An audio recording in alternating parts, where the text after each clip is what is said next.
Welcome to the Radiate Wellness Podcast. I'm your host, Christy Clemens Hoffman. Each week we will discuss tools, tips, and ways to radiate your best life ever, interviewing practitioners, authors, and luminaries to help you on your path. Wellness, joy, peace, abundance. What do you want to radiate?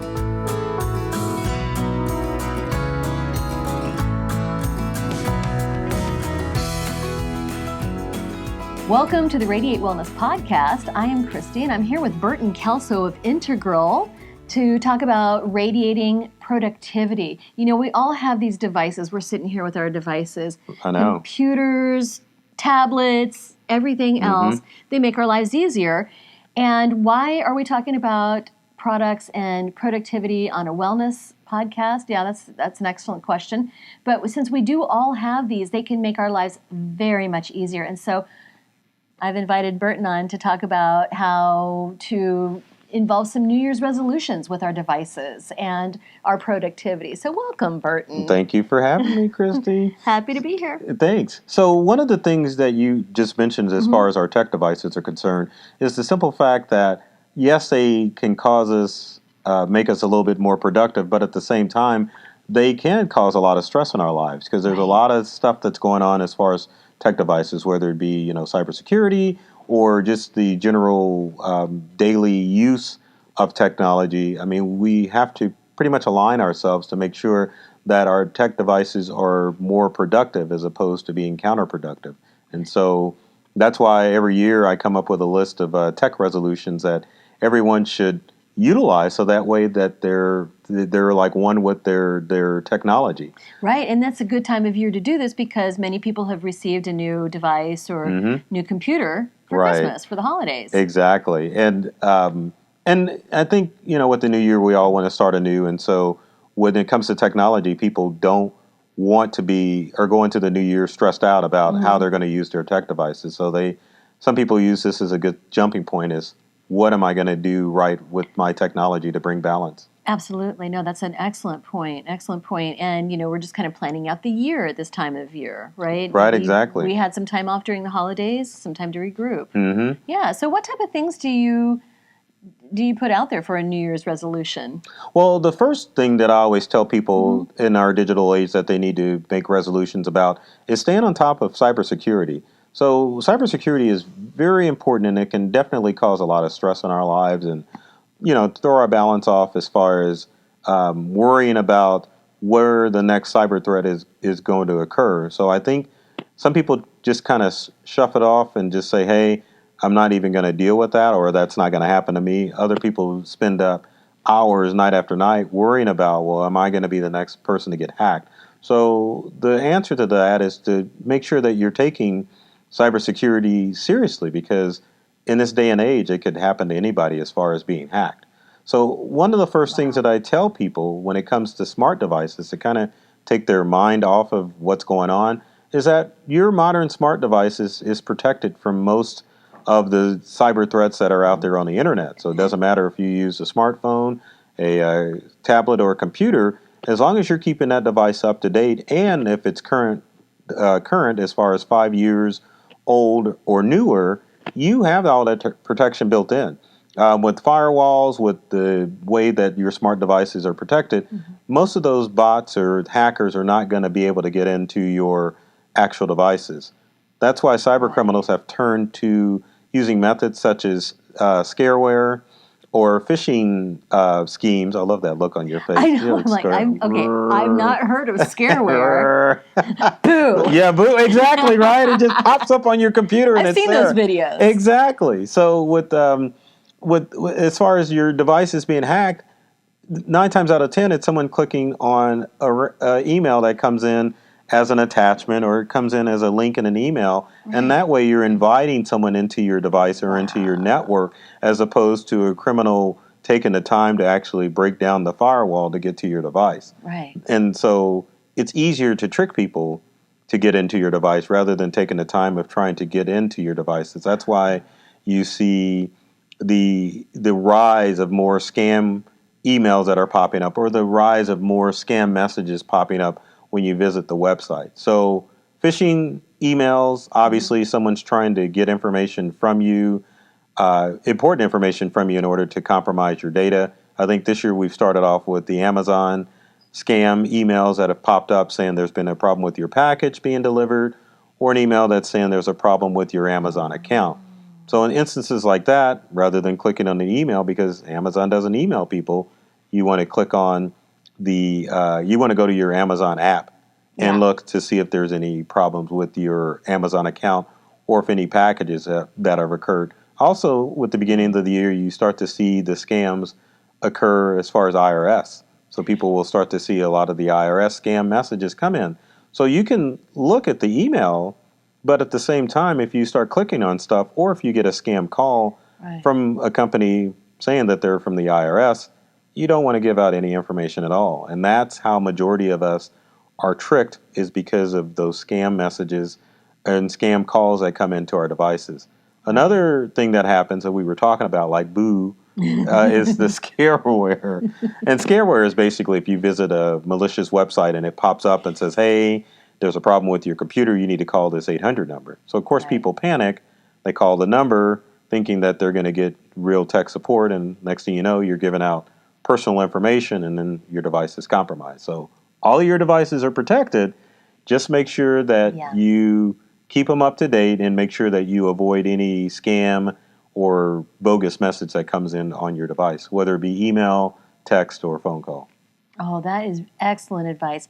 I know far too many people who've been taken in by that. Oh, definitely. The other thing that you have to worry about as cybercrime is concerned are the large-scale company data breaches that occur. Like the Equifaxes and the Yahoo breaches and Target, and a lot of large companies have had their information breached. And of course, once their systems have been breached, then customer data is out there in the dark web. So there's a couple of websites that you can go to find out if your information is floating around out there. Really? Yeah. So the first one is called Have I Been Pwned?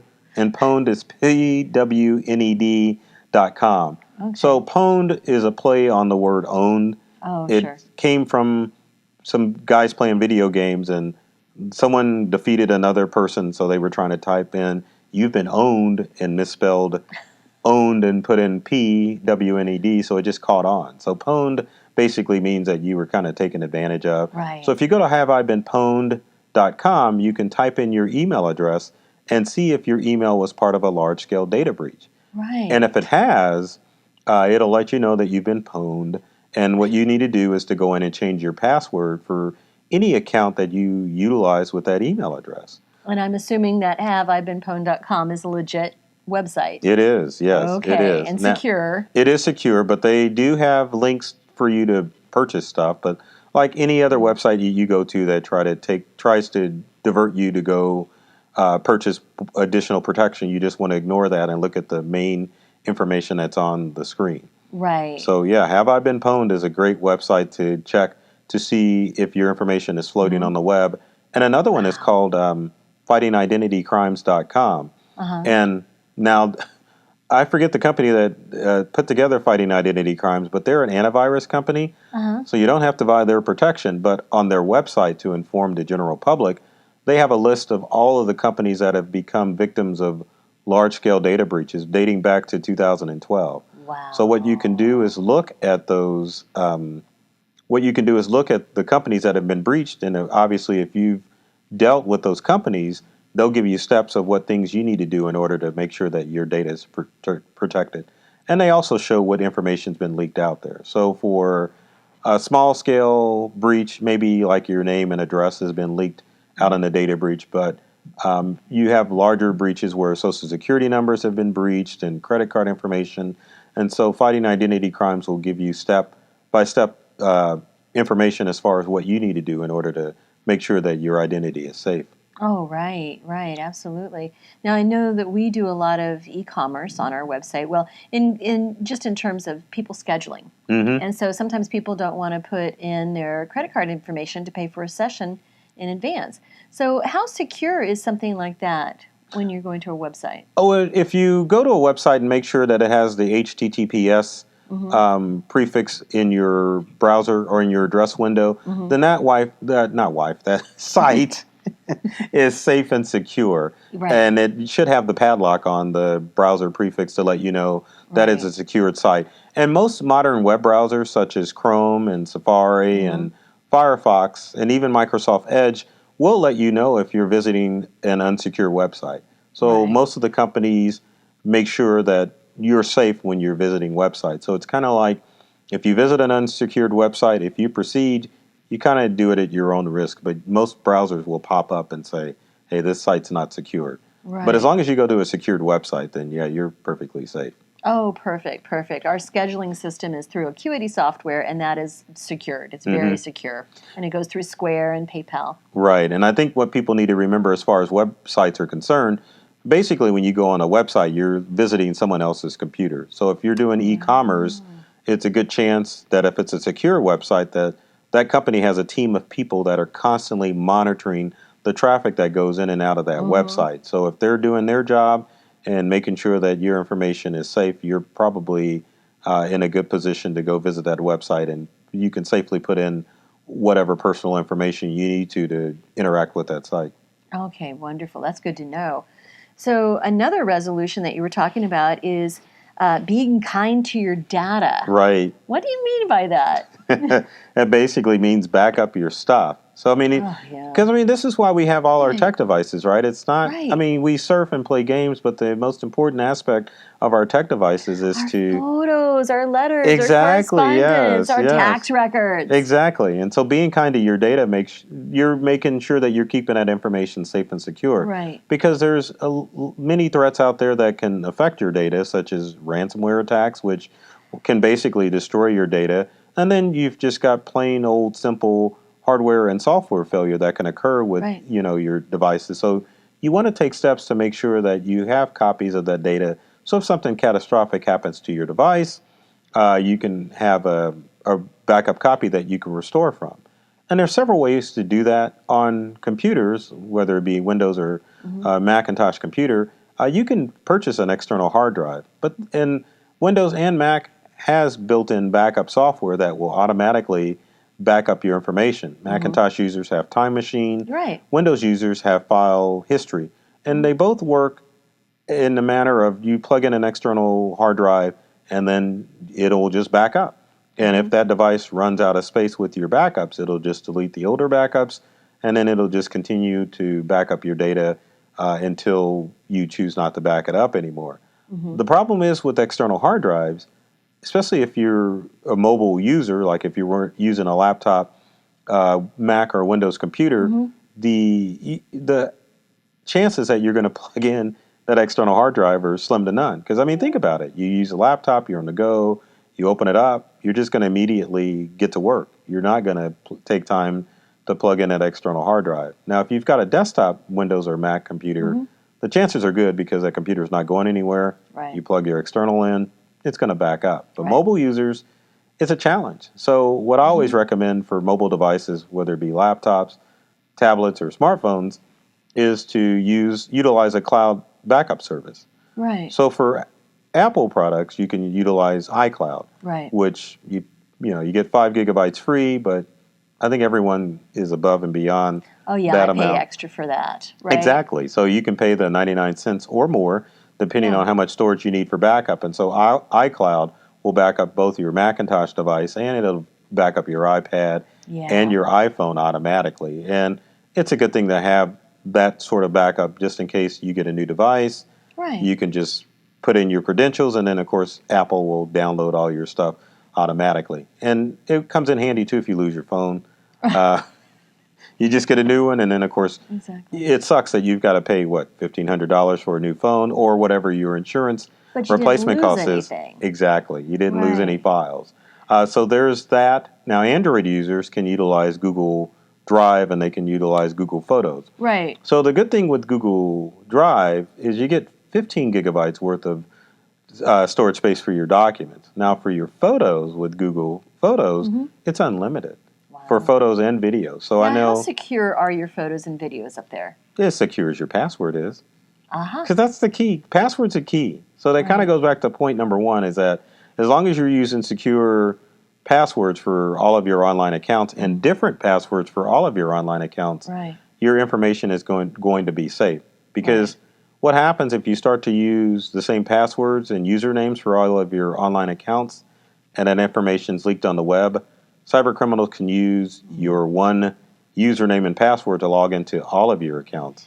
Right. And the problem that happens with that is you can also become a victim of what's called credential stuffing, which means that cyber criminals take your credentials that they find on the dark web or that are for sale on the dark web because of a data breach, and then they use those credentials to just keep feeding it into like all of your online accounts. So they'll start with social media, and then they'll graduate to like more of your financial stuff. So if your credentials work on your social media accounts, then they'll start to stuff the credentials for like your bank and credit card information. Then, they've got access to your personal information. And sometimes with streaming accounts, they'll sell that information on the dark web. So like Disney Plus had this happen where people were using old username and password information to log into Disney Plus, and criminals figured it out. And then so they took over the account, and then they sold the account online for other people to use. Oh my God. Same thing happened with Ring and some of the smart home devices, where there was a lady or a couple of people that had cyber criminals log into their Ring devices and were talking through the microphone on the camera to like kids and other family members. And so they're like, oh, my Ring device got hacked. It's like, no, you used the credentials from an old account to set up your smart hub. And obviously all those devices connect. So once the criminals got access to Ring, they're able to log in and see all of your smart activities. So it's always important to utilize different passwords and to make sure that you're using strong passwords for all of your online accounts. Oh, yeah. And that's what I love about Max is that now you can have one password and it updates on all your devices. Right, so exactly. It's getting easier and easier to use that type of thing. Mm-hmm. I like how you threw Max out there. Windows almost has that technology. I think all of them do. Yeah, really? they do. Yeah, they do. They want everyone to be safe. So usually Apple kind of starts with that stuff, and then all the other companies kind of follow suit. One of the other things I was going to talk about as far as cloud backup for your devices, going back to our take care of your data, you can utilize Google Photos on both your Android devices and on your Apple devices, because some people are frugal and maybe they just want to use a free backup service to back up those photos and videos on their phone. So if you have a Google account, you can definitely download Google Photos onto your Apple and Android devices and just make sure that your stuff is being backed up automatically. Now, for computers, as far as cloud backup, there's two services that you can use. There's Carbonite, which is carbonite.com, and there's another one called backblaze.com. But both of these services are true backup services, whereas if you install them on your computers, then it's going to automatically back up your stuff to the cloud. And the fee for both of these services is around $70 a year, and it's unlimited backup. Wow. And there's redundancy, meaning that if something catastrophic were to happen, not only on your device, but like, say, with Carbonite or Backblaze, they've got 30 days worth of backup to retrieve information from. Oh, my. Yeah. Well, that's nice. Yeah, so they've got servers like all over the globe. So if one server was taken out, then they probably have 10 more that they were able to retrieve data from. Mm-hmm. So it's getting easier and easier to do all this stuff and do what you need to do. Yeah, so it's almost, it's almost a must that you take care of your data, because there's so many different threats that are out there that can cause you to experience data loss. So I think part of it is people have that mentality of, well, this isn't going to happen to me. Other people are more along the lines of, I really don't know how to back up my stuff, and are too afraid to ask or say, hey, I'm really dumb about this stuff. How do I do it? So, have peace of mind. Technology is really complicated, so it always is a good idea to reach out if you don't understand somebody and have a professional, or maybe a tech-savvy neighbor or friend set that all up for you. But yeah, I think on top of cybersecurity, as far as taking care of your data, that's like probably the top two resolutions or tech resolutions that you should take up in the new year. Yeah, absolutely. And this is good information, I have to say. And the next one was show your devices some love. Well, with your devices, I mean, obviously you do want to take care of your devices because if you've got a smartphone, let me see, we both have covers on our phones, right? Yeah, absolutely. Yeah, see, so obviously if you've got a smartphone or a tablet, you do want to buy a protective cover for these phones because, I mean, basically you're working with a sheet of glass. Yeah, and you're right, the screen thing the screen too. Protector. It is important. So many times. Right, exactly. So that's one way that you can protect or show your devices some love. Another way is just to make sure that your devices are up to date. So if you've got, what do we have? iPhones? You got iPhone, right? Yeah, I got iPhone. So I've got iPhones. I like Apple. But I love it. I think the current version of Apple OS or iPhone OS is, I think 13. But when you get those updates on your iPhone, you want to make sure that you download those updates to keep safe from the legitimate threats that are out there. Absolutely. Because the way this works for both smartphones and computers is they have what's called a bug bounty. And so companies will put out basically a challenge to all the hackers out there to say, hey, we've got this bug bounty. If you can hack into our device, then we'll award you money to show us where the flaws are. So once the flaws are discovered, then the manufacturers will create a fix for the flaw, and then we get it in the form of a security update. So when you see those, you want to download those updates to make sure that your devices are safe and secure from the latest threats out there. Because, you know, with the bug bounty, it's more kind of a worst case scenario. It's like, well, yeah, this could happen, but we want to make sure our customers are safe. So we're going to go ahead and issue a patch or an update for it to make sure that you're safe from all of the devices. So it doesn't matter if you're using an iPhone or an Android phone or tablet. Yeah, you want to make sure that your devices are up to date. And the same thing with your computers too, because Microsoft ended support for Windows 7. So if you've got a Windows 7 device, it's time to put it to rest. It's time to say goodbye. It is, an update to Windows 10, you know. So, yeah, and you're kind of at that point where you can still upgrade some Windows 7 devices to 10 easily, but if your device is older, then it's time to go ahead and just make a purchase and get a new Windows device. And I know another challenge for Apple users is that in older Mac OS versions, they didn't have an automatic update feature on. Right. So there's Mac users out there, and I know you're out there, that haven't updated their Mac OS. So I think the current supported versions by Apple are Sierra, well, I'll take that back. So High Sierra, Mojave, and Catalina, which is the latest version of Mac OS. So if you're using, like, say, Snow Leopard or El Capitan or Mavericks or even like Lion, it's time to update that Mac because it's the same process as far as your Windows device is concerned. You want to make sure you have the latest and greatest Mac operating system to keep you protected from all of the viral threats that are out there on the internet. You know, so it's you've got to update that stuff because what'll happen too is your browser, because I know Safari is affected on a Mac if you don't have the latest Mac OS update. Windows, or not Windows, but Macintosh Mail is affected if you don't have the latest update. So you'll notice that these programs won't work the way that they're supposed to because they don't have the latest version. And the thing you have to worry about as far as Mac OS and Safari, there are specific websites that look to see which version browser you're using. So if it sees you're using an older version of Safari, then the website's not going to work the way that it's supposed to. So you go to it, it'll either be a bunch of gibberish or the website will tell you, hey, we're not going to let you access this site because we don't want to be compromised. So I don't think people realize that as far as updating your Mac OS, that it is intertwined with all of those other devices out there. Right. That's a very good point. So the next thing the next resolution is get rid of that digital clutter. I am so guilty of that, Burton. I am a digital hoarder. Really? Yeah. What, as far as programs or just like devices? As far as like old recordings from sessions. And, right.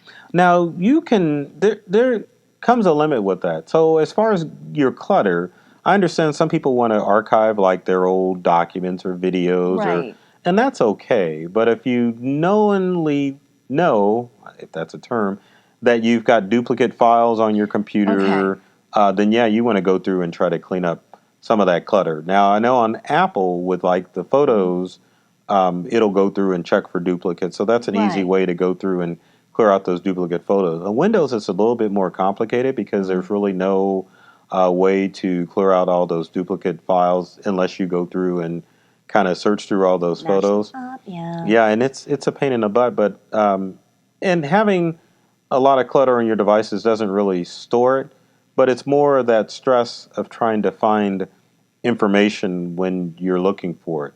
Good Same point. thing with emails. You know, if you've got emails that are, and I usually say it's a good idea for people to keep them maybe 3 to 5 years worth of emails. But if you get a ton of emails, you probably should kind of condense that to maybe 2 to 3 years worth of emails. But go through and delete all those emails out of there because all it's Yeah. doing is number one, it's stressing you out because you Right. can't really find your emails. And the second thing is that it is taking up space on your devices. So it Right. doesn't matter if it's your phone or your computers, those old emails with the attachments are taking up room on all of your devices. Now, is that true of like web-based? Like, you know, we usually have one app on our computer, whatever that is, runs our email. But then if you go to the website version, Right. like gmail.com, is it true of that as well? Oh, heck yeah, because Okay. those web providers give you a quota as far as how much stuff you can store True. on the web. So you True. definitely need to go out and clean those emails because the actual emails themselves really don't take up a lot of room. It's all the attachments that we have in email right. that do it. And of course, when you're using a web-based solution like say Yahoo or Gmail Right. or even Outlook.com, those web Right. providers have a quota as far as how much they want to give out to the individual user. And of course, they don't want to have to constantly buy new storage space for people too. So they're going to keep you Exactly. well within your rights, and that's why you want to go through and clean out Good. a lot of that email. Right, And some of right. the things you have to watch out too is through your service provider, your internet provider. So if you have like a Spectrum account or a Comcast account or even AT&T, they don't give you as much storage as say some of the other companies like Google. Right. And your email just won't you won't be able to send and receive email if you have a bunch of stuff on there. Oh, yeah. Now the other aspect of that is your digital devices. I know people will hold on to like antiquated technology thinking that somehow miraculously Oh. it's going to pop up because with some of the electronics they'll be gain popularity again like Sure. and I think you see this more with like console gaming systems like your old Atari and some of Yeah. your old Sony PlayStation stuff. Wii. Yeah, exactly. But with smartphones and tablets, it's not going to go backwards because the technology that's used to keep those devices communicating with the carrier isn't going to fall back. So it's not like you're going to be able to pull up that old flip phone you had 15 years ago and expect it to connect to your current Verizon, Sprint, or AT&T network. So if you got old phones laying around, you probably just need to take them to the the nearest recycling center Sure. to get rid of it. Same thing with computers too. I mean, people hold on to old computers, I think, thinking that it's just going to circle around and I'll be able to use my MacBook from 2008, 2009, and it ain't going to happen. So it's just Wow. best to get rid of it. And maybe if you have some older laptop or computer, maybe you can repurpose it or give it to someone and let them repurpose it so Right. that they can use it rather than just holding on to that device thinking that you're going to do something with it. And we see this a lot at Integral. We go out to businesses and homes and we're like, well, so what are you going to do with the old computer? They're like, I think we're going to keep it. And you're like, well, why are you going to keep that old computer, right? Right. And so over the years, we'll go back to these customers and they're still holding on to that stuff. So it's just like, Yeah. let it go. Now, if you do, because I do have an old, I have to laugh because I have an old computer, desktop that I need to do something with. But is it important to wipe that? That's a good point. Yes, it is. So one of the easiest ways to wipe let's start with computers and then we'll do smart devices. So the Right. easiest way to keep your information safe on your computer if you're giving it to someone outside of your family is to take the hard drive or the storage device out of it and either break it if it's like a solid state hard drive, or if it's like your old mechanical hard drive, just take a hammer to it and just beat the mess out of that hard drive so it can't be used. But I mean, you can also wipe those devices. Like if you reset the computer back to factory defaults, it'll probably do a good job to wipe all of that data off of it so it doesn't get into prying hands. The thing that you don't want to do is to just take that device without wiping it to, say, a recycling center. Because over the years, unfortunately, many of those places have been guilty of taking old tech, but they really don't have the time to quickly wipe the data from your devices. And so, not that it's happened at a recycling center, but there's always that possibility that if they don't wipe it quick enough, somebody could come in and steal all those old devices, thinking that they're just getting computer. And then when they turn it on, your data's there, and of course they can utilize the data on those. That's absolutely right. Yeah, so that's a good idea. There's programs out there on the internet that allow you to wipe your computers where it'll be completely clean. But for the most part, other than taking your hard drive out of your device, you probably would have to call in an expert to come in and wipe all that stuff for you to make sure it's safe and secure. Right. Now, phones and tablets are a little bit easier. You can go ahead and reset those devices back to factory defaults, and then they'll wipe the data from them completely.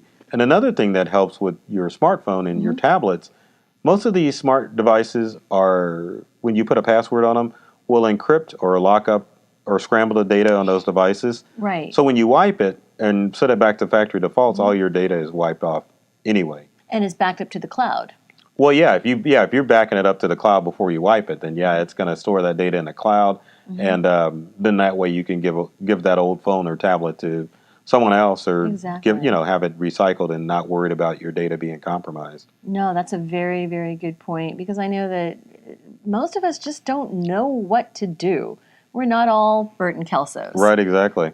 There's only one Burton Kelso. Yeah, that's true. Yeah. So we're not all able to do all these things or have the time or the bandwidth to do that. I was going to bring up something on your phone. I'm glad you brought it out, because, it looks like your screen is blank. So I think this could jump back to like our number one tip as far as the type of protector that you have on your smartphone, which is a security protector. So I'm sitting right next to you. And you can't read it. I can't read it. Until it's like facing you. Right, exactly. Right? So that's one of the things that you have to worry about, especially in a business, as far as protecting your data and being aware of like cybercrime. There are such thing as shoulder surfers when you go out in public places. So it doesn't matter if you're at the store or the coffee shop, there's always someone, trying to peer at your device. And you never know, you may have sensitive information up there. Right. And if you carry sensitive information on your computer screen or on your smartphone or tablet, it's important to have one of those screen protectors on there so that people can't pry over there. So I think that's a good idea, because I saw you reading on the phone, and it's like, sent me. I know, and I'm like, well, I don't see anything. Exactly, yeah. Exactly. I thought maybe you had like the special glasses on where it was like showing up the data, but it's just basically. No, so tell us, where did you? This is a $5 screen protector from Five Below. Really? Yeah. So you ordered on what, Amazon? No, I just went into the Five Below store. Oh, really? Okay, I got you. Yeah. Really? There are 2 or 3 Five Below store, 5 and below perhaps, and they've got all kinds of cables. I never pay top dollar for chargers, right? Because they have them at Five Below. Well, you have to watch out with that, though. Why is that? Because you want to get like the actual manufacturer charger, because not all chargers are built the same. Thank you. Okay, tell me more. So the $5 screen protector is great, because that's just a device that's laying on top of your the case. Yeah, too. Exactly. So it's just a device that's covering the outside of your smartphone or even your tablet. But for cables, they're made. If you buy a discount cable, they're made cheaply, and so. Not saying that it will happen, but there's a possibility that it will cause the ion lithium battery in your smartphone or tablet not to function. I know, not to function right. So it's always good to get the factory cable when you're getting cables to charge your smartphone or tablet.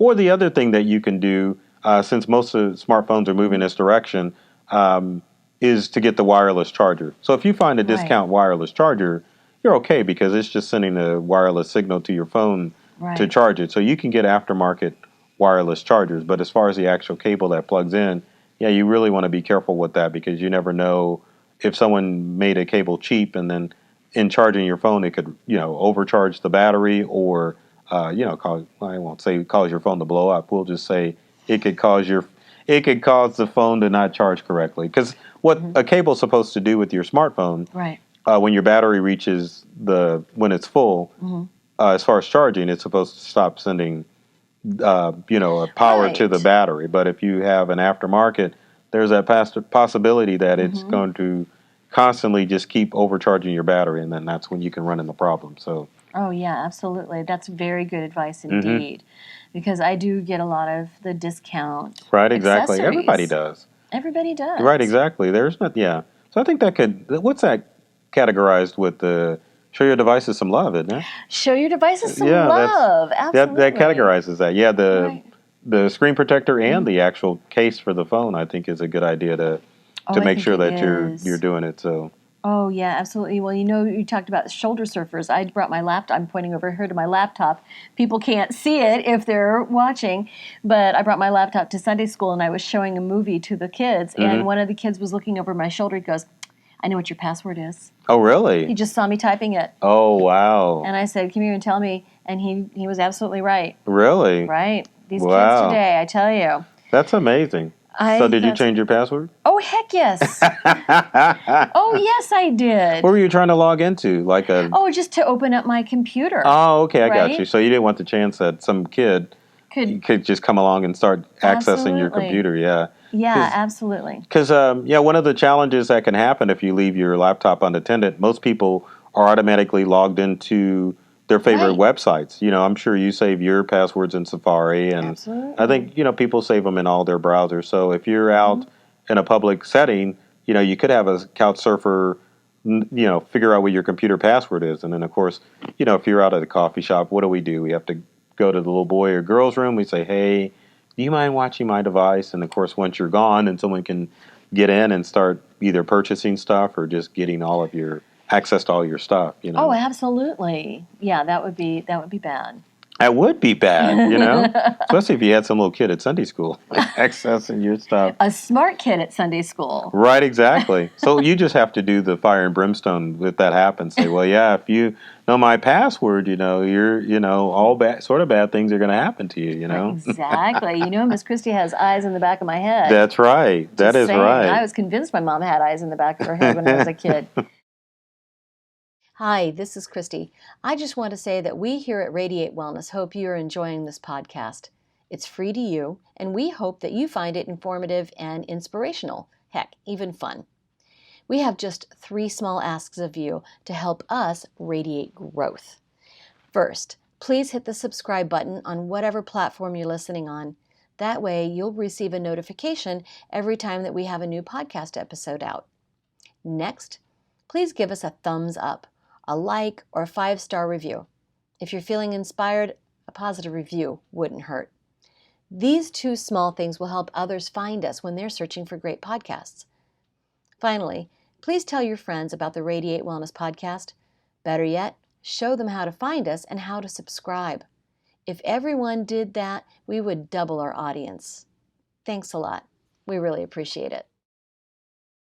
So the next resolution that you have here is get rid of we did the digital clutter, but unplug from technology. Oh man, that is so important, I think so. Yeah, I mean, if you want balance in your life and to have a, calm, I guess, work environment and a home environment, you just don't want to get caught up in your technology all the time. I mean, it's really easy to get caught up with our technology because with our alerts popping up from apps, and even on your, not so much Mac, but on your Windows computer, you have alerts that are always popping up because of different things that are going on in the world or different updates that need to be done on your, the updates that need to be done on your devices. It's designed to keep you engaged. Right. It's designed, your smart devices are designed to keep you addicted. I mean, that's the whole purpose of these alerts. I mean, yes, it's like to let you know that there's something going on, but at the same time, that's the goal, is to keep you always engaged in your smart devices. So it's important that you create balance when it comes to technology in your real life. I mean, yes, you probably need your smartphone to utilize it for work, or even if you're, a domestic engineer, to keep track of what's going on with family and friends. But at the same time, you do have to create those zones or times where you just cut out technology and not do anything. So I know for me, I usually unplug on Sundays, just to kind of not utilize any technology, and reconnect with family and just other stuff that I want to do, whether it be out in nature or just sitting around being a slug on the couch. That's good. That's less time that my mind's engaged with technology and more time that I'm engaged with family members. And you mentioned unplugging from devices. People just kind of like, oh my gosh, I can't do that at all. I don't want to unplug from my device. Right. So, but I think you do have to make times to do it, whether you do it in the evenings when you get home or you just choose a specific day that you want to unplug from technology. I think it's important that we disconnect from our devices. And if you start to see some of the studies that are going on as far as digital addiction with adults and with kids, it's kind of scary data. It is scary. And it makes you, it should make you step back for a moment and say, well, I really need to disconnect from that device. And for parents, it's kind of an easy thing to give a kid a smart device to allow them to be distracted so that you can do adult stuff. But, kids respond better when you interact with them. So I think it's important that you consider the act of unplugging as far as waiting a little bit to introduce your kids to smart devices. I mean, I know you've got smartphones, you've got tablets, you've got the handheld console systems now that can easily distract kids. So I think as parents, you really do have to take a moment to say, as far as our family's concerned, as far as our kids are concerned, we really want to have a less of a connected society. Yeah, I think so. Because I think with parents, I think it's a badge of honor to say, hey, I've got a kid that's tech savvy. But I mean, playing, hours of Fortnite or just figuring out a password doesn't mean that your kid is technology savvy. I mean, in my mind, tech savvy means that you are able to find a solution to a problem that somebody's having with their technology, meaning that they can't see it, send out email, what to do if someone's device has been hacked. Those would be more along the lines of someone that's tech savvy, because just because you know how to pick up a smartphone or utilize an online game service, I mean, I think anybody can do that, if you really think about it. So, I would discourage parents from pushing their kids to smart devices or interacting with social media accounts, or there's other things that kids can do on the web, like YouTube. They've got YouTube Kids. But if you look at YouTube and some of the other streaming services like Amazon and Netflix, they're designed to keep you engaged, because with YouTube, heck, you could sit there for hours, because what happens? Your videos just keep, your video ends, another one starts playing. So for kids, they don't really have the capacity to turn off electronics in their mind. So it's harder to, shut that down for them to disconnect. And some adults have a hard time disconnecting from technology too. Well, especially at 3 a.m. Oh my gosh, what is that when you get onto your... Well, I hear that from everybody. Sometimes, you can't sleep. What are you doing? You're up at, and then you go down the YouTube wormhole. Oh, yeah, or the Wikipedia wormhole. Oh, yeah, absolutely. Or even the social media wormhole. I mean, it's so easy to get caught up. And the other thing, because you brought up sleep and unplugging, many experts are saying that you should go ahead and stick with an old-fashioned alarm clock, because people will use their smart devices as their alarm clock. So as you're setting your alarm, you're like, oh, well, let me check and see what's going on. So next thing you're up another hour or two because you've gone down the rabbit hole. And the display from your screen actually goofs with the melatonin in your in your body to disrupt your sleep patterns. Absolutely. Yeah. So I mean, when you're looking at the screen while you're laying in bed, it's actually keeping you up at night. So, absolutely. No, our eyes are geared toward blue light. Blue light means it's waking time. right. Because the sky is blue. Mm-hmm. And then, when we see the other frequencies of light, then it wires our brain that, we're supposed to be awake. Exactly, yeah. Right. So there was just today that we're recording this, January 28th, I believe, Donna Kelly posted something on our Facebook page. It's going to be a blog on our website soon about the importance of darkness in sleep. Oh, yeah. And so this is a very good point. Now, I know that there are apps, there are just different things on our computers. I refer to Macs because that's what I have. You can set Do Not Disturb for nighttime hours. There are different things. Apps that will literally shut down certain websites to get productivity done because we're radiating productivity, right? So what do you think of these type of tricks and these apps? Well, obviously they work because both Android and Apple have the screen time feature on both tablets and smartphones. So you can kind of monitor what your screen time is as far as the percentage that you're using per app, and then you can kind of take your own personal steps to make sure that you're cutting down your actual screen time, and then you can go in and set it so that you can't get into specific apps, at specific times of the day. Because I know on desktops, I think there's Calm that's available for Windows and Macs that allow you to kind of shut down those distraction devices. But the other thing you want to do too, rather than downloading apps, is to turn off notifications on both your computer and on your smart devices. And I think that's a good step as far as making sure that you don't have I always get this acronym wrong. So fear of missing out. So FOMO. There you go. Yes. It's like, oh my God, Burton Kelso is live on LinkedIn. I have to go watch. Right. Exactly. Yeah. Right? But I mean, that's how it's designed to work out. So yeah, you want to cut off those notifications if you can in both social media and on the apps on your smartphones and tablets. And of course, Windows users, you suffer from FOMO because whatever app you download from the Windows App Store will pop up with alerts as well. So turning off alerts is a good start. Before you go through the process of turning on screen time and downloading more stuff in order to kind of help you unplug from technology. One of the things I was going to mention too, as far as technology unplugging, is the first weekend of March is National Day of Unplugging. So is it? It is, yeah. So the challenge is to go from sundown on Friday to sundown on Saturday and make sure that you either eliminate or reduce your technology use during that 24-hour period. Of course, I love when I post that on social media. People, I can't put down. Yeah, it's like a badge of honor. I can't put it down. I need my device. But I mean, we've survived without our electronics for so long. So why all of a sudden we can't put down our electronic devices? Right. I think it's because of FOMO.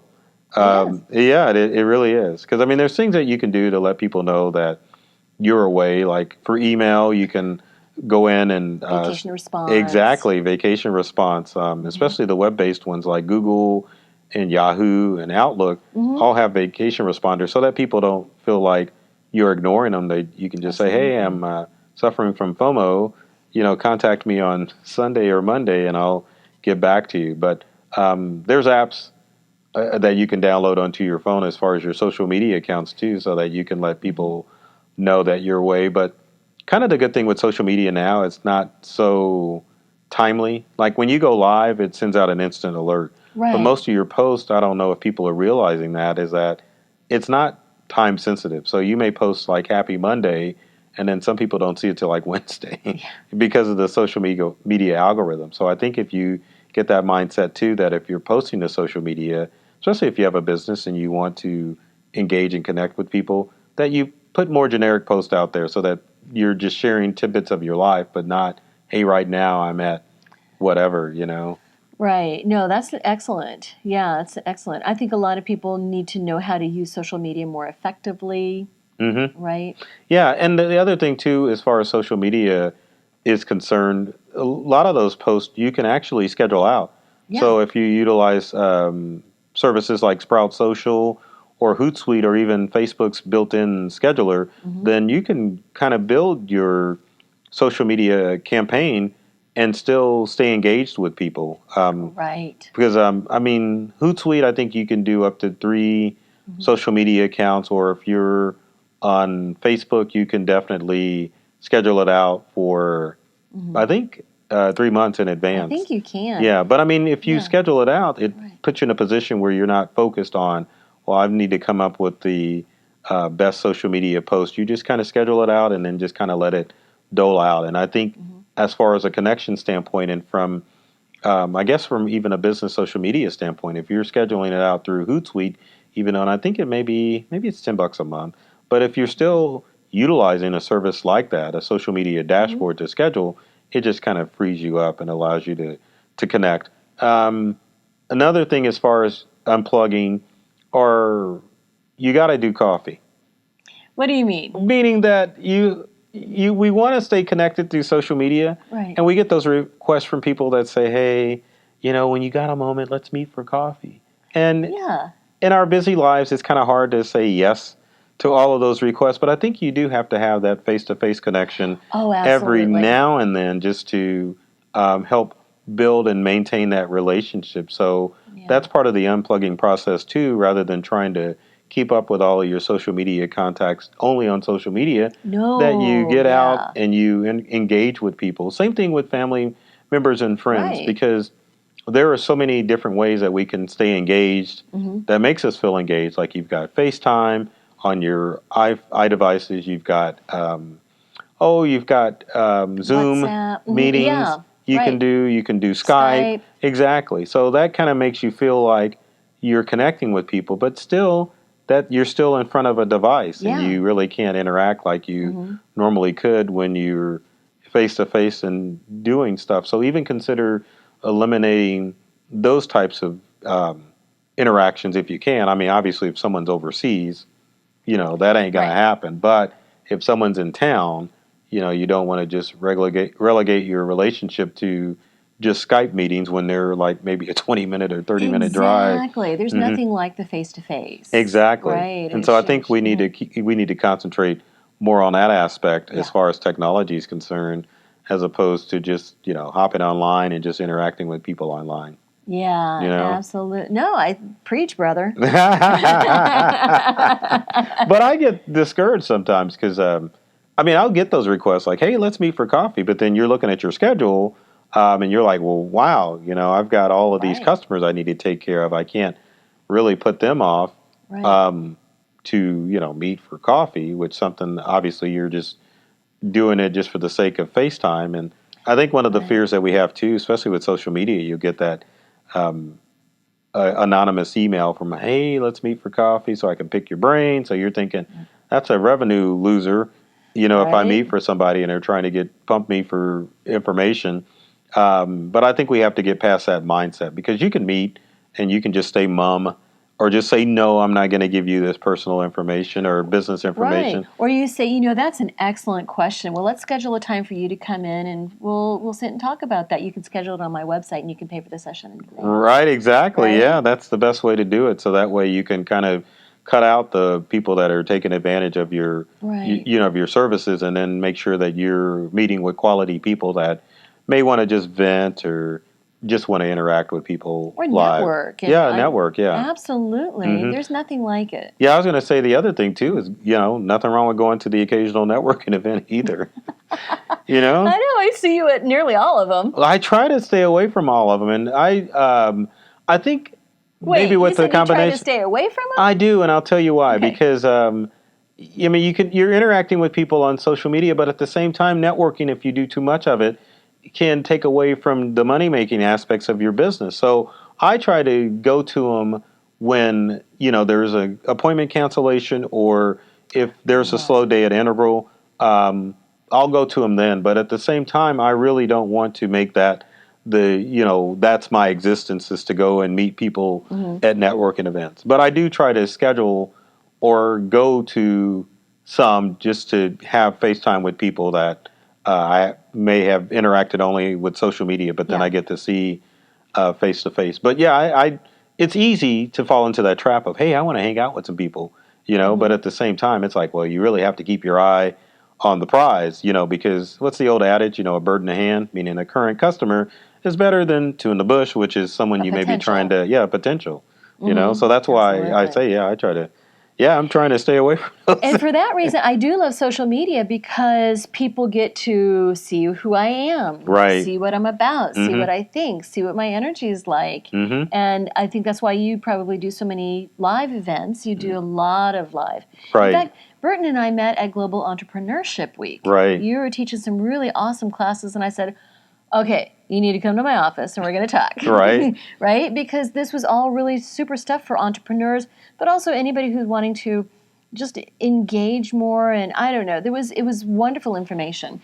Yeah, and I think the thing with technology, it affects all of us. Oh, yeah. And so it works in all aspects because we all want a life with technology that's stress-free. I mean, I think that everyone's trying to get to that goal that, yes, I want all the cool devices, but at the same time, I want to make sure that my information's safe and the fact that my devices are going to work the way that they're supposed to without me getting all bent out of shape and stressed out about how those devices are going to work. And so, I mean, I think it's, obviously we're talking tech, but at the same time, there's a human aspect to technology too. And one of the things that I try to work on as far as being a tech expert is to make sure that I can interact with people in a non-tech way. Because there's a ton of tech guys out there that can talk the lingo and stuff. Yeah. But like like how tech support is stressful when we talk to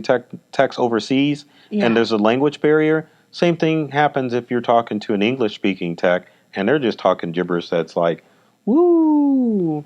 So, I guess an unofficial resolution I would add would be if you're dealing with someone who, in life and in business who's just like over your head as far as tech, develop a relationship with someone that can talk to you in a non-tech way that can kind of help you get understanding of how all of your stuff works, That is an excellent point because we have tech to make our lives easier. That's the whole purpose of it. You shouldn't be stressed out about it. It shouldn't be throwing your phone down or banging on the keyboard or any of that stuff. You should be able to talk to somebody who's able to talk you down from the ledge and able to get your stuff working in a way that works for you. Because with technology, there really isn't a wrong way to do technology. You just have to find the right way that it's going to help bring balance to your life. So I know, and not to pick on you, but I know there's Apple users that'll say, well, if you're a Windows user, you should really go to Mac. Well, the challenge with that is that if you've always used Windows and then you've got to jump from Mac, it's not intuitive. You really have to understand how that transition from Windows to Mac is going to work, or vice versa. So I always tell people, like, if you're an iPhone user or an Android user, one's not better than the other. Just stick with what you know and get to understand that a lot better than trying to figure out what people are telling you is the easiest or what is the best, I love that. Yeah, because and I know we're pointing to you like your off-screen MacBook Pro, but with Apple products versus Windows products, when you buy an Apple product, you're buying a $2,500 device. And so it's like top of the line. So that device has got the titanium case, it's the best processor, the best whatever, and you can't compare that with like a $600 or $700 Windows device. Right. It's still good, but of course the quality is not going to be there with a Macintosh computer. Now, if you bought a $2,000 Windows computer, that quality is going to be there. But at the same time, going from a Windows to a Mac or Mac to Windows isn't going to make your life easier. You just have to embrace what you have, and then just make sure that you have the piece of technology that's going to make your life a lot easier. Because I know there's techs all the time that are like, oh, well, you shouldn't use this, or this is easier. And it's like, well, no, let's take what you got and let's see if we can make it work better for you. Oh, I love it. I love what you said about there's no wrong, just finding the right for you. Right, exactly. Yeah, I mean, that's in all aspects of life, in everything. I love that. Okay, I'm going to rip that off. There's no wrong, there's only right for you. There is no wrong. I mean, I mean, if you look at like Android and iPhones, I mean, they're pretty much the same thing. And I think internally, same thing with Windows and Mac. I think internally, all the parts come from the same factory in Taiwan. Right. It's just once they're assembled, Apple's putting their stamp on it, or Windows, Microsoft, or Dell, or whoever is putting their stamp on it. But internally, it's all the same stuff. It really is. It really is. And we do the same things with it. Mm-hmm. Just finding a That's workflow. true. Yeah, it's like if you're using Mac, you're getting on the internet. You may be using Safari. Right. You're using Safari. If you're a Windows user, maybe you're using Edge or you're using Chrome. Mm-hmm. Now, there are some differences, like, for example, if you're using outdated technology, you would have to make that switch. But so with Mac, luckily, the operating systems stay the same. Yeah. With Windows, they won't change so much anymore, but if you're making that transition from 7 to 10, there may be a learning curve. But one of the things that I've noticed when we've transitioned customers from Windows 7 to 10 is that we make sure that they have the same background. All the icons that they had on their desktop are exactly the same place. And feels. Exactly the same. And so that's how you have to make it work, Right. We had a tech who's no longer with us. He went out to one of our elderly customers. And so this gentleman made the mistake. He didn't clean his clutter. We talked about that, right? We talked about that. He didn't clean his clutter. He kept email. So his email got full. And so all he needed to do was to log on to his email, delete all the old mail out. Yeah. But he called Apple, and Apple's like, well, you need to buy new this. Called Microsoft. Yeah, you need to buy new this. So he updated his Microsoft Office. And, of course, with new product, he didn't know what to do. Right. So he sent a tech out. And the answer was simple. Go back to the old program. You still had it installed on this computer. It's like, well, you don't need this. You just needed to delete your email out and then just start using your old program again. Right. Well, something that you had posted on LinkedIn really got to me because I'm still running InDesign. Right. And I'm using the, I think, 6 version of InDesign, and I'm too cheap to upgrade because that's a really expensive program. So you can still use InDesign, though, right? That's just it. So I was thinking, oh my God, because I kept getting these notifications that this is not going to work with future versions. You need to upgrade. And I thought, oh my gosh, okay, let me figure out where am I going to, okay. And then I saw you had posted, it's like, no, they just put that out to scare you. Yeah, until it actually pops up where, I know on Macs you get the little white no sign on an app that says it won't work. Until you get that, just keep using it until you can't use it anymore. Because I know on the Mac side, for a while I was using Office 2008. Right. And every time I would update Mac OS, it would still work. So I'm like, well, yeah, let's keep trucking with it. Same thing with Office for Windows computers. I know when people get new computers at the computer store, they're always, oh, yeah, you need to upgrade to Office 365. Until it doesn't work, keep using it. Right. You know where all the icons are. You know where all your shortcuts are. And you know the whole overall interface of how the product works. So don't stress yourself out trying to learn new stuff if you don't have to. Just keep using that old technology until, it just won't work anymore. So the funny thing, back to the story with the tech and the older adult guy we had, the tech kept kind of browbeating him, saying, "Yeah, you need it. You don't have any choice. You just got to go with the old stuff." But it was a Google search away to find out if this old version, because I think this gentleman was using like Office 2010 for the Mac, and so the new one was like Office 365. So a quick Google search is like, well, yeah, he can still use Office 2010 on his Mac, and he can just keep going with it, So that was the solution. I went out and said, why don't you use the old stuff? He's like, I can do that? Like, yeah, it's still supported. So as soon as he got back into that familiar environment, then he was able to function, Well, I am so glad that there are people like you who can break it down, because I know so many things are a quick Google search away, but I look at all of the hits that come back and I'm like, oh my goodness, my little eyes glaze over. Right, exactly. Right? And that's part of the thing too. I think some people think, oh yeah, you can just Google everything, but you spend sometimes you can spend a lot of wasted time going through all of these articles of different techs that have tried different things in order to solve a problem. Exactly. So why stress yourself out? Why stress yourself out when you can call Burton Kelso with Integral? Yeah, and that's not an ad out there. That's that's more along the lines of just find balance. Just find some tech savvy person that you can talk to, and make sure that when you get your stuff, as far as any technology you use in your life, make sure that you have a clear understanding of how it works, so that way you minimize the stress and the problems that you have in your life. Right, right. Well, I do want to give a shout out to your company and how people can find you if they need some tech help or just have some... Should I say we're a Google search away?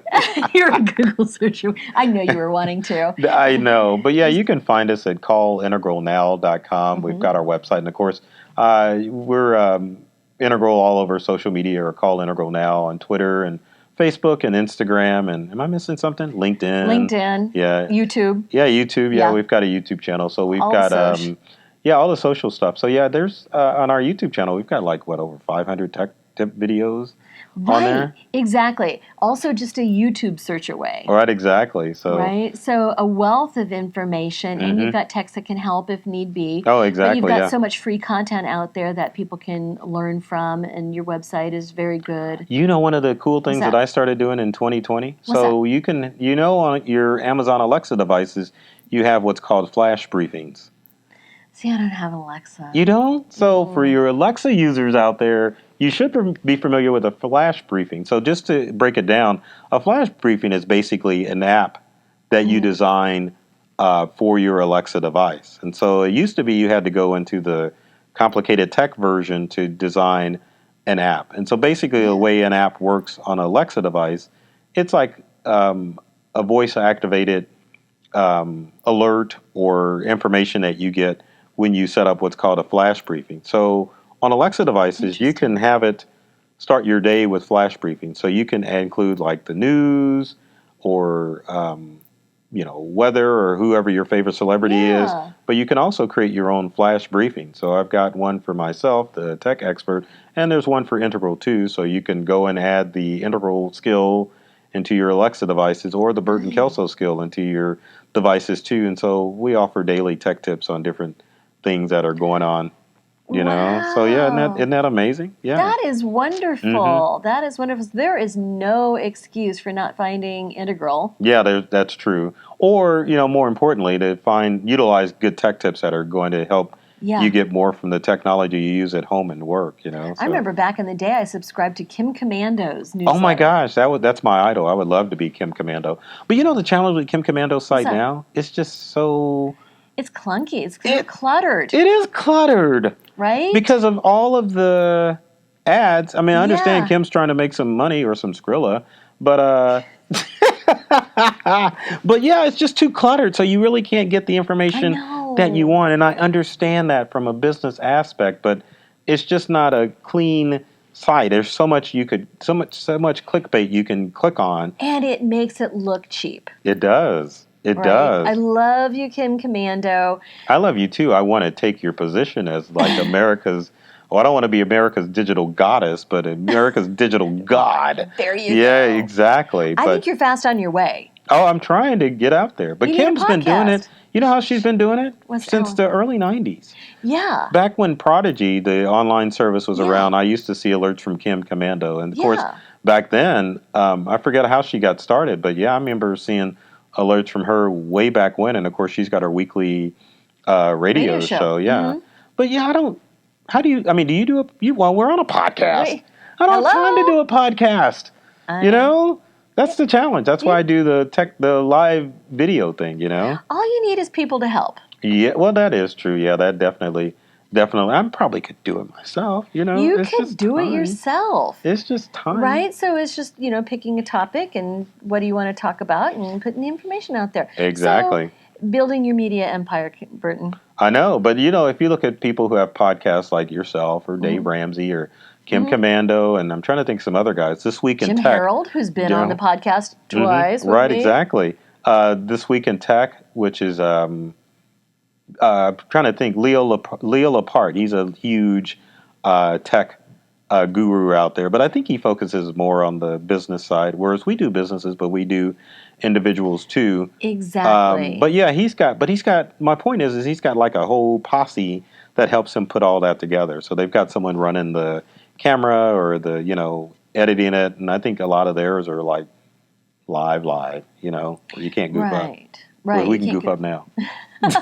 Well, with all of the platforms and all of the apps out there, podcasting is not as mystifying, No. and it just takes time, and not even that much time. It's mostly just finding the guests. I tell you, the hardest part, scheduling the guests. Oh yeah, I can imagine. Yeah. Right. I can imagine. Yeah. Yeah. So there's not. I mean, you wouldn't have any difficulty finding guests to be on, but honestly, you've got enough information that you could speak on just about anything. Exactly. Right? I could just be rattling off like Kim Commando and asking people to call in, like she does. Exactly. But I think overall, as far as, back to, this kind of goes back to unplugging.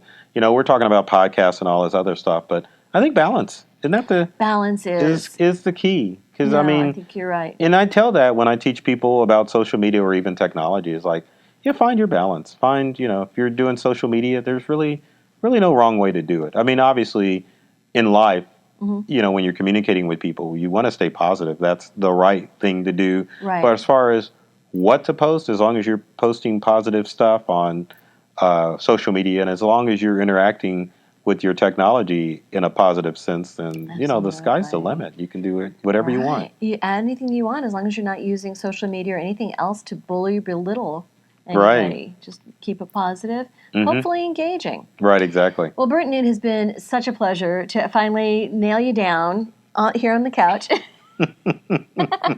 You're a busy I'm fellow. stuck. I can't get up. I can't get up off the couch. I'm just kind of rolling around, stuck. So finally nail you down to sit and talk with me. This has been enlightening. I think it's going to be helpful. I think it's going to be, there's certainly a lot of useful things that I can take away from our conversation today. So again, go to callintegralnow.com. That's correct. Right? Or burtonkelso.com. Perfect. Yes, it doesn't matter where you go. Right. You're going to find me on the web. If somebody can't find you on the web, they are just not trying. That's right. Exactly. Right? Yeah. So thank you again for sitting Thanks and for talking having me. with me. Yeah, Appreciate this was it. fun.